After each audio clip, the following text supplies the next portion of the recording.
जय श्री राम। सभी को जय श्री राम। आपके अपने चैनल श्री राम कथा में आपका स्वागत है। तो चलिए शुरू करते हैं आज का अंक। सबसे पहले श्री हरि की चरण वंदना करेंगे और सभी देवी देवताओं से आह्वान करेंगे कि आइए और हमारे साथ इस महान गण का श्रवण करें। चलिए शुरू करते हैं आज का अंक। पिछले अंक में हमने पेज नंबर 333 संपूर्ण किया था। तो जैसा कि नियम है उसका अंतिम श्लोक पढ़ेंगे। छंद था जो कि उपदेशु यह जेहि तात तुम्हारे राम से सुख पावही, पितु मातु प्रिय परिवार पुर सुख सुरति बन बिसरावही। तुलसी प्रभु ही सिख देई आयुष दिन पुनि, आशीष देई रति हो अबिरल अमल सिय रघुबीर पद नित नित नई। सियावर रामचंद्र जी की जय। आज हम शुरू करेंगे पेज नंबर 334 रामचरितमानस अयोध्या कांड।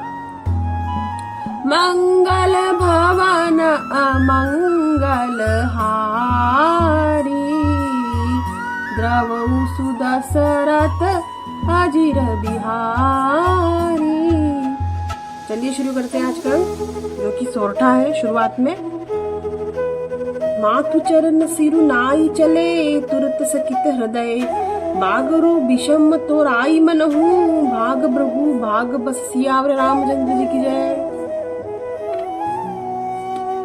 गए लख इसका हिंदी में अर्थ जानते, क्षमा कीजिए। माता के चरणों में सिर नवाकर हृदय में डरते हुए कि अब की कोई विघ्न ना आ जाए, लक्ष्मण जी तुरंत इस तरह चल दिए जैसे सौभाग्यवश कोई हिरण कठिन फंदे को तुड़ाकर भाग निकला। गए लखनु जह जानकी नाथु, भय मन मुदित पाई प्रिय साथु, बंदे राम सिय चरण सुहाए, चले संग नृप मंदिर आए। लक्ष्मण जी वहां गए जहाँ जानकी नाथ जी थे और प्रिय का साथ पाकर मन में बड़े ही प्रसन्न हुए। श्री रामचंद्र जी और सीता जी के सुंदर चरणों की वंदना करके वे उनके साथ चले और राजभवनों में आए। कही परस्पर पुर नर नारी, भली बनाई बिथि बात बिगारी, तनक रस मन सुखु दुख बदन मलिने, विकल मनहु बाँखी मधु छीने। नगर की स्त्री पुरुष आपस में कह रहे कि विधाता ने खूब बनाकर बात बिगाड़ी। उनके शरीर दुबले, मन दुखी और मुख उदास हो रहे। वे ऐसे व्याकुल है जिसे शहद छीन लिए जाने पर शहद की मक्खियां वाकिल हो। करमीज ही सिरु धुनी, परछी ताही जनु बिनु पंख बिहग अकुलाही, बड़ी बड़ी भीड़ भूप दरबारा, परिनि न जाई विषादु अपारा। सब हाथ मल रहे और सिर धुनकर पछता रहे, मानो बिना पंख के पक्षी व्याकुल हो रहे। राजद्वार पर बड़ी भीड़ हो रही। अपार विषाद का वर्णन नहीं किया जा सकता। सचिव उठाई राहु बैठारे, कही प्रिय बचन राम प्रभु धारे, सिय समेत दूत अन निहारी, व्याकुल भय भूमिपति भारी। श्री रामचंद्र जी पधारे ये प्रिय वचन कहकर मंत्री ने राजा को उठाया बैठाया। सीता सहित दोनों पुत्रों को देखकर राजा बहुत व्याकुल हुए। दोहा सिय सहित सुत सुबहु दो, देखी देखी अकुलाई, बारी बार स्नेह बस राउ लेई उर लाई। सियावर रामचंद्र जी की जय। सीता सही दोनों सुंदर पुत्रों देख राजा अकुलाते हैं और इसने वश बारंबार उन्हें हृदय से लगा लेते हैं। सकई न बोली भी कल नर नाहू, शोक जनित उर दारुन दाहू, नाई सिस पद अति अनुरागा, उठी रघुबीर विदा सब मागा। राजा व्याकुल है, बोल नहीं सकते, हृदय में शोक से उत्पन्न हुआ भयानक संताप है। तब प्रभु कुलवीर रामचंद्र जी अत्यंत प्रेम से चरणों में सिर नवाकर उठकर विदा मांगी। पितु असीस आय सुमोहि दीजे, हर्ष समय विस्मय कत कीजे, तात किय प्रिय प्रेम प्रमादु, जसु जग जाई होई अपबादु। हे पिताजी मुझे आशीर्वाद आज्ञा दीजिए, हर्ष के समय आप शोक क्यों कर रहे हैं। हे तात प्रिय के प्रेम वश प्रसाद करने से जगत में यश जाता रहेगा और निंदा होगी। सुनी सने बस उठी नर नाहा, बैठा रे रघुपति गही बाहा, सुनहु तात तुम कहु मुनि कही, राम चराचर नायक अहि।